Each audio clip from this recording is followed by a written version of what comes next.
वृंदा जी, आपको अब कॉन्फिडेंस है कि फरवरी में ब्याज दरें घटेंगी? देखिए, इन्फ्लेशन को लेकर ही आरबीआई गवर्नर साहब ने अपनी स्पीच जो शुरू करी, इन्फ्लेशन को लेकर ही किया। और फिर थ्रू आउट हिज स्पीच वो इन्फ्लेशन के बारे में बोलते रहे और कंक्लूजन में भी वही कहा।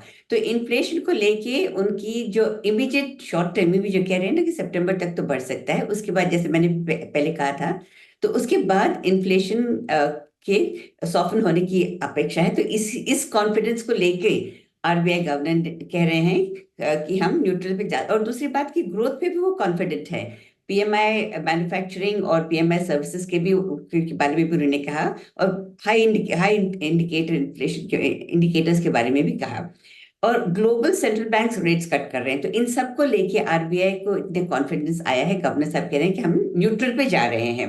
लेकिन देखिए, उन्होंने ये भी कहा है कि हमें थोड़ा अलर्ट रहने की जरूरत है। This is not a time to be adventurous. Caution throughout his speech, caution का अंडरलाइन टोन था कि कमोडिटी प्राइसेस अभी इमीडिएटली बढ़ेंगे, क्योंकि चाइना को लेके जो जो पॉजिटिव मूड बना है, उससे कमोडिटी प्राइसेस पे इंक्रीज आई है। लेकिन उन्होंने ऑयल के बारे में कुछ नहीं कहा। तो ऑयल, जहां तक फ्यूल प्राइसेस है, एनर्जी प्राइसेस है, that will remain stable, but some commodity prices could go up.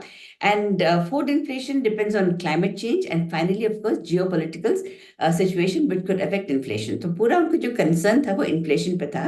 लेकिन उन्होंने यही कहा है कि going forward, we would get space to open up because growth is comfortable.